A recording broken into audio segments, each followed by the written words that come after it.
agreed to an interview with the FBI it's called a victim's interview in a situation. They're coming in on Thursday to see me, and I thought I would. I'm so disappointed. You know, if you took a poll of the FBI, I bet I get 95%, but not at the top level, not at the people, the Why do political people not trust the upper echelon of the FBI at this point? Well, they've had a bad period of time. I mean, they raided Mar-a-Lago. That's not so good. Trump being interviewed by the FBI is an incredibly bad idea. The weaponized FBI is basically an anti-Trump agency with guns and badges. The FBI will pretend that Trump lied and he'll be caught up in another entrapment hoax. This has been the FBI's MO since he arrived on the political scene. Nail Trump for processed crimes. The FBI raided Mar-a-Lago and then tried to frame Trump for mishandling classified documents. That case was dismissed just 2 weeks ago, but Trump wants to sit down with the FBI in 2 days? This was the same corrupt bureau prepared to use deadly force if necessary against Donald Trump and the Secret Service in an illegal raid. Remember, Judge Eileen Cannon dismissed the classified documents case in part over a justified belief that citizen Jack Smith had been unlawfully appointed as special counsel by the crooked Biden regime. Any Trump advisor, attorney who allows this should be fired. And I mean fired today. Does Kash Patel want Trump to meet with the FBI? Does Susie Wiles want Trump to meet with the FBI? Does Alina Habba want Donald Trump to meet with the FBI?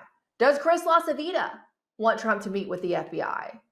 Who are the adults in the room right now? Because no sane person would ever allow the interview. Ever. Why don't we just take a brief trip down memory lane to revisit the FBI's targeting of Donald Trump?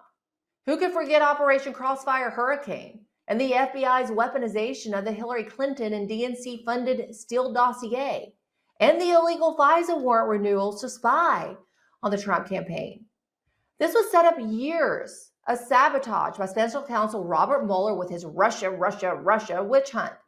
Mueller was a former FBI director. His investigation led to a dead end, and no evidence of Russia collusion ever came about. Then there was FBI Director James Comey's entrapment of incoming National Security Advisor Michael Flynn. Comey even bragged about violating department policy in order to ambush Flynn. You look at this White House now, and it's hard to imagine two FBI agents ending up in the sit room. How did that happen? NBC's Nicole Wallace asked Comey. I sent them, Comey replied. Something I probably wouldn't have done or even gotten away with in a more organized administration.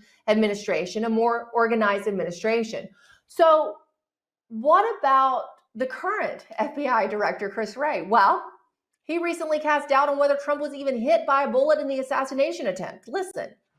I think with respect to former President Trump, there's some question about whether or not it's a bullet or shrapnel that hit his ear. So it's conceivable. Although, as I sit here right now, I don't know whether that bullet, in addition to causing the grazing, could have also landed somewhere else. But I believe we've accounted for all of the shots and the cartridges. So let us.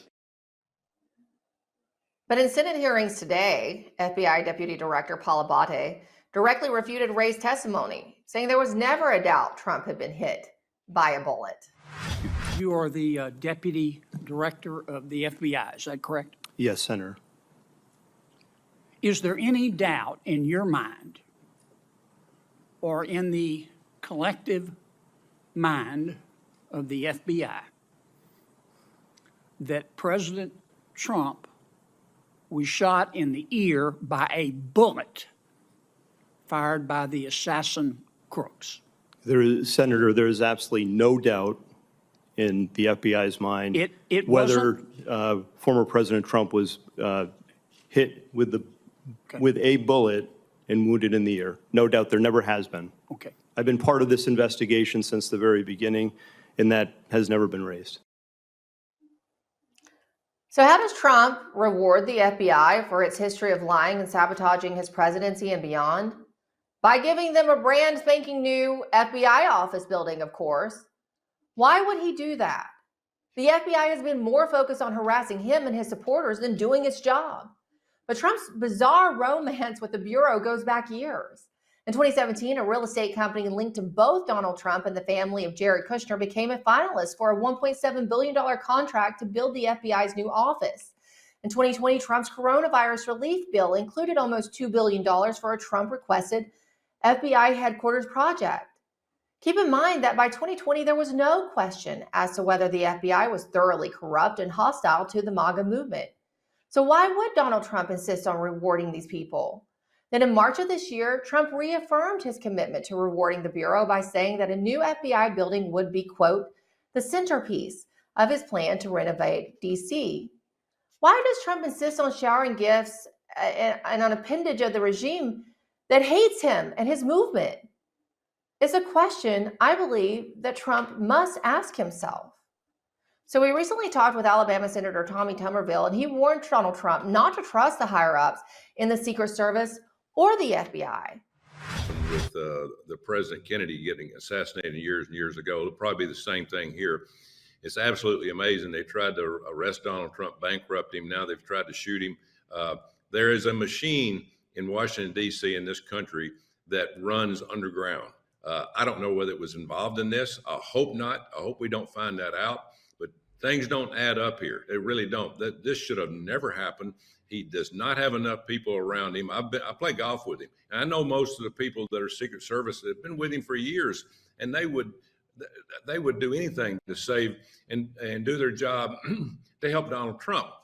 But at the end of the day, I wouldn't trust the Secret Service director or the upper echelon. Same thing with the FBI director. Nothing has gone right with the FBI director since I've been here. CIA, all these people in the upper echelon are ruining the confidence to the American people of their job.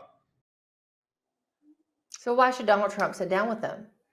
And in today's Senate hearing, the Republican Senator of Missouri, Josh Hawley, rightly demanded to know who would be fired at the Secret Service for this failure in the assassination attempt. And just as with Kimberly Cheadle, the Secret Service director who just resigned rather than to answer questions from Congress, Acting Director Rowe said he won't fire anyone. This after the Secret Service counter sniper who was at the Butler, Pennsylvania Trump rally issued this caustic whistleblower testimony about how rotten the Secret Service has gotten.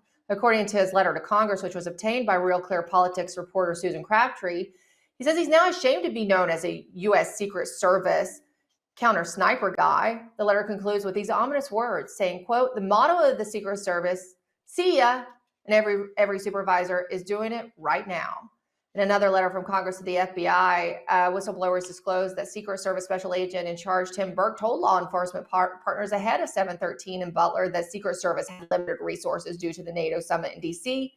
It all seemed to be perfectly timed, doesn't it? A critical part of the Secret Service mission is protecting our nation's current and former government leaders. The attempted assassination of former President Donald J. Trump on Saturday, July 13th, 2024, in Butler, Pennsylvania, was a failure on multiple levels. So what we got here is a real quandary, right? Because even the acting Secret Service director is admitting serious failures on the part of his agency, and yet he won't bring anyone to task for the obvious failures. Why? Is there a cover-up afoot, perhaps?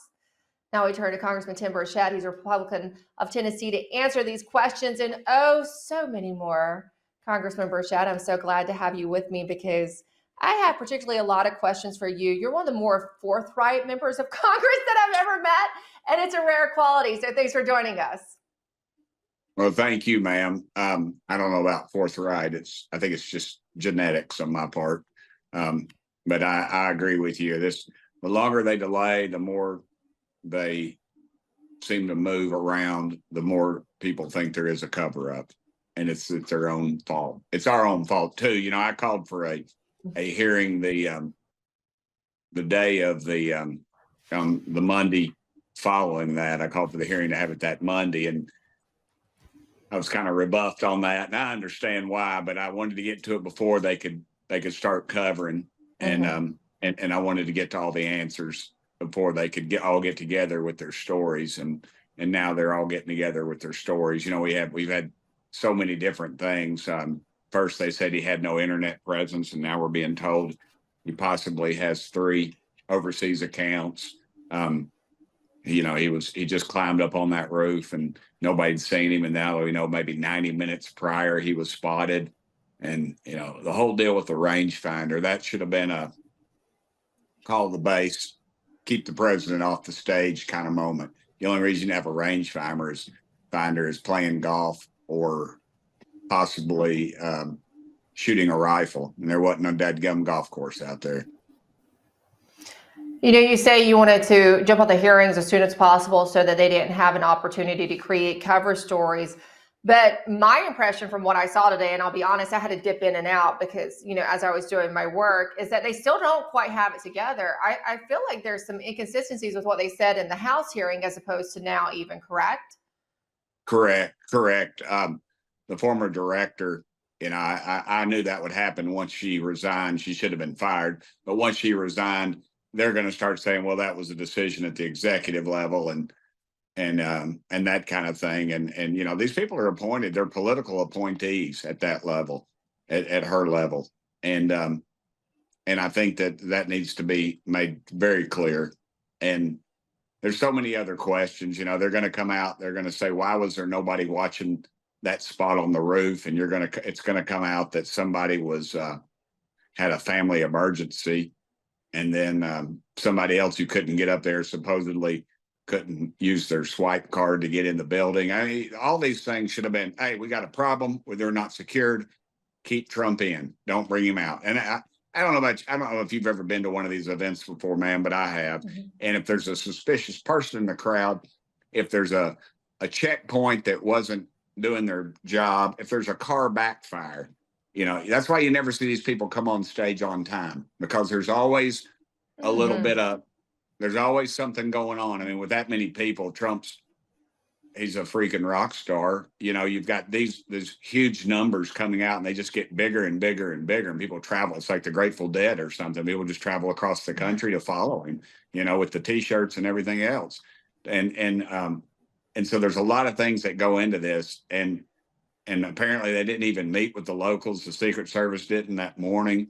And so it's just a whole bunch of things that if it wasn't a conspiracy, if this kid just acted alone, so many things fell into place that he was able to do that. And of course, he's dead now.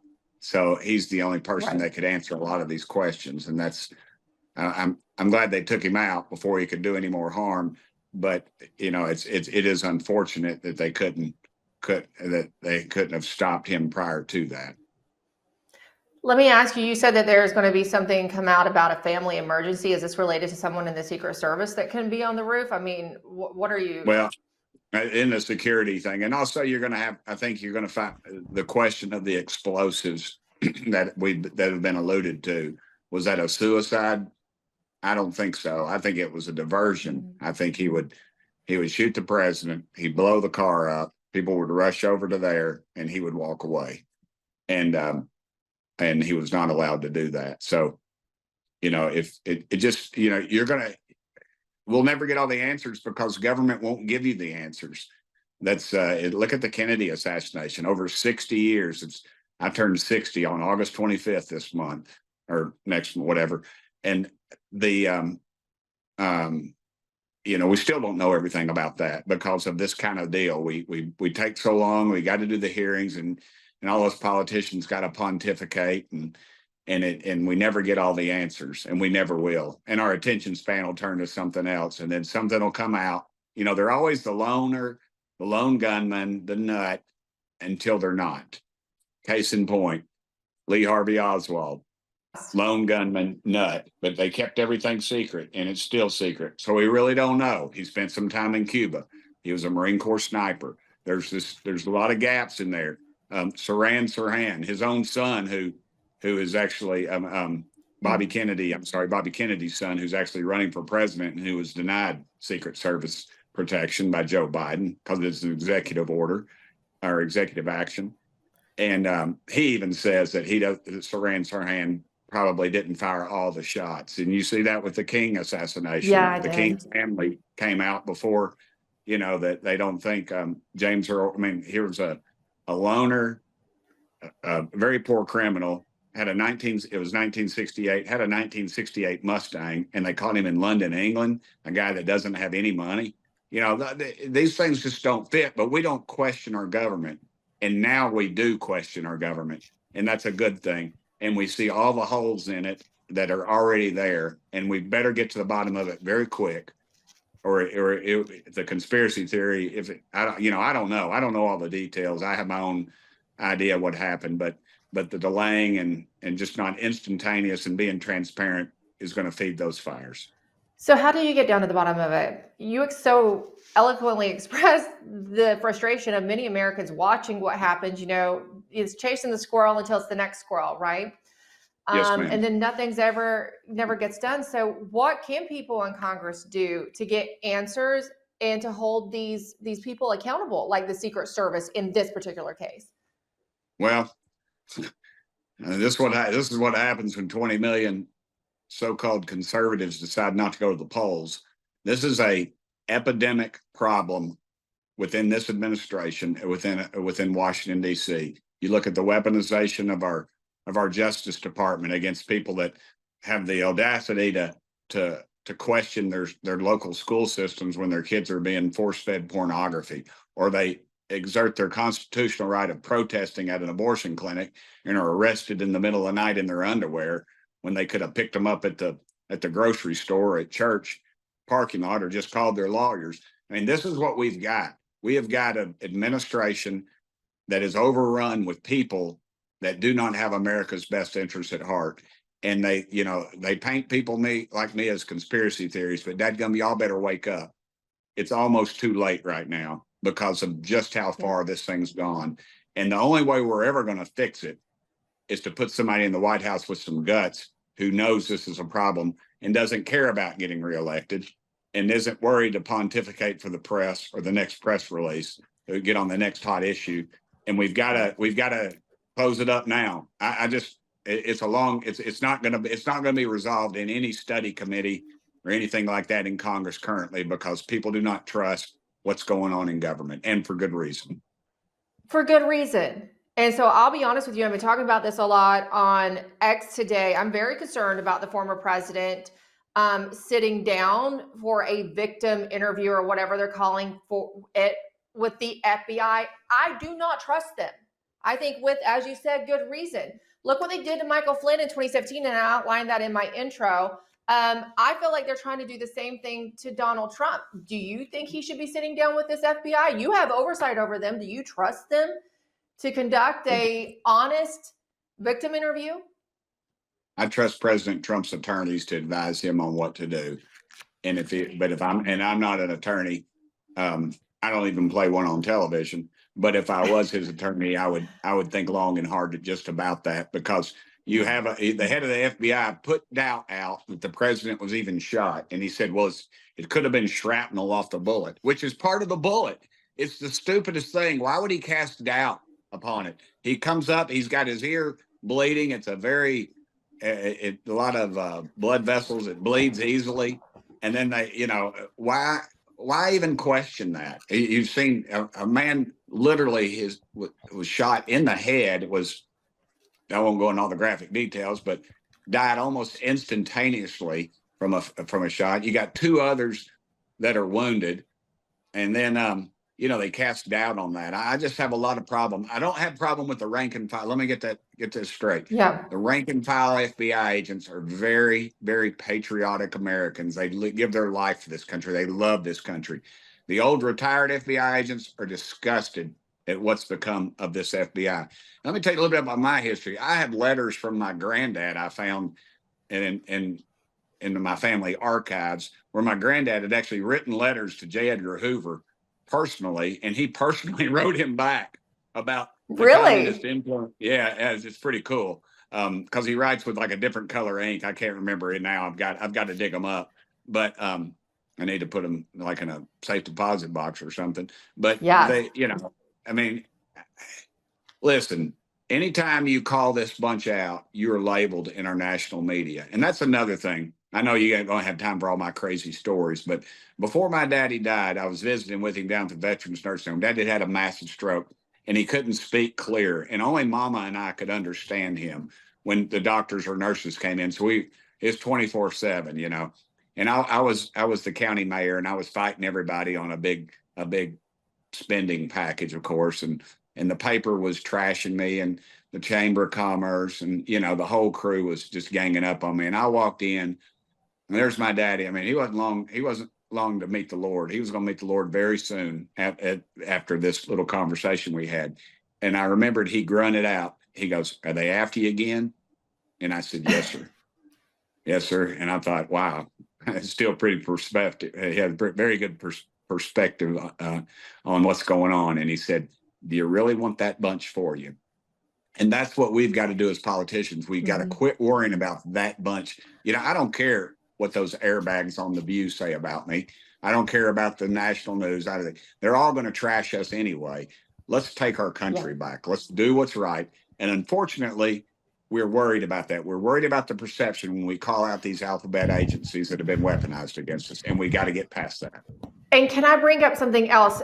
Because I've been wanting to ask you about this, and I know we're going long, but you have had some important things to say. You recently said this on the Benny Johnson show, and I wanted to ask you for further clarification on that. Speaking of calling out the three-letter agencies and some of the bad actors, take a listen. You're visiting, you're out of the country or out of town, or you're in a motel or bar in DC, and whatever you're into, women or men or whatever, comes up and they're very attractive and they're laughing at your jokes and you're buying them a drink. Next thing you know, you're in the motel room with them naked, and next thing you know, you're about to make a key vote, and what happens?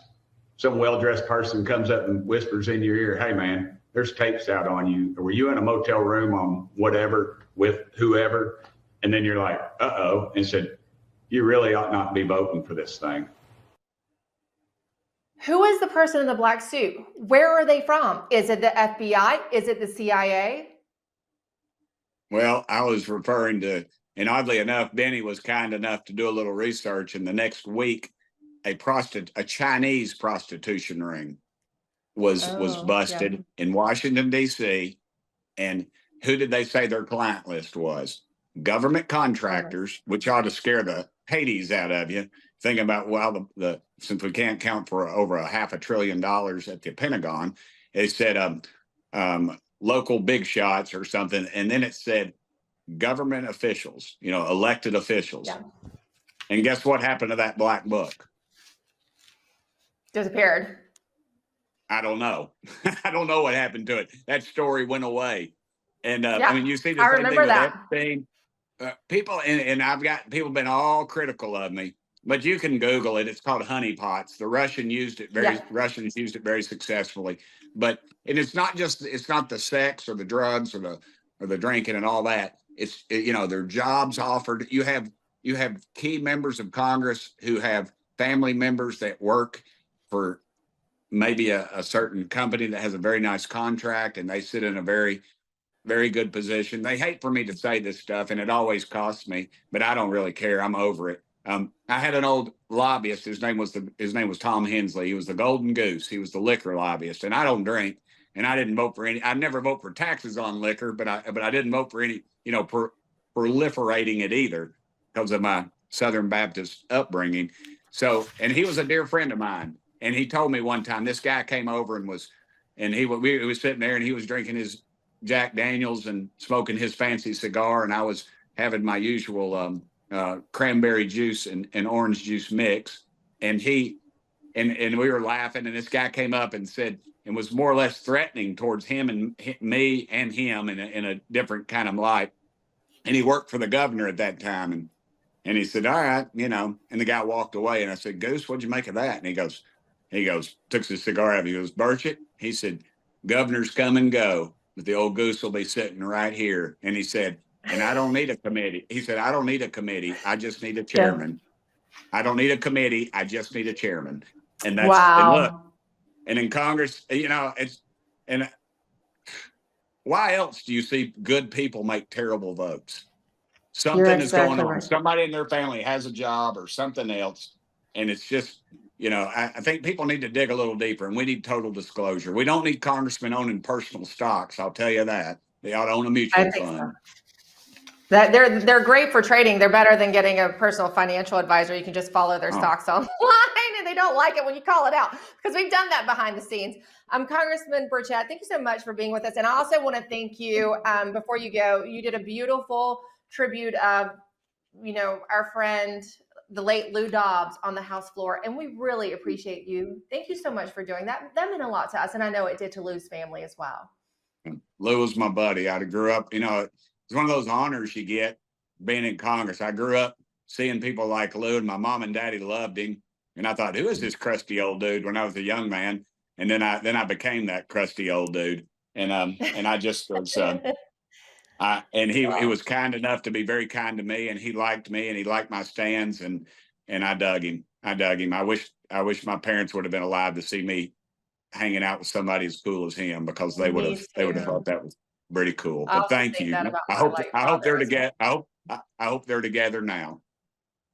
They probably are up there in heaven being cantankerous, if you can still be in heaven. I don't think you're supposed to be, but maybe if you're allowed to be, Lou will be. Thank you so much, Congressman Burchett. Good to see you. Thank you, ma'am. Remember to go to mypillow.com to take advantage of fantastic deals that Mike Lindell is running. Go to mypillow.com, use the promo code TRUTH, because when you do, you're going to get an exclusive gift with purchase. Also, you can use the telephone number you see at the bottom of your screen, 800-944-5396, if that's better, and talk to a person live. And that's the absolute truth. Up next, we talked to Warner Mendenhall about some big wins against vax mandates in the military. That's after the break.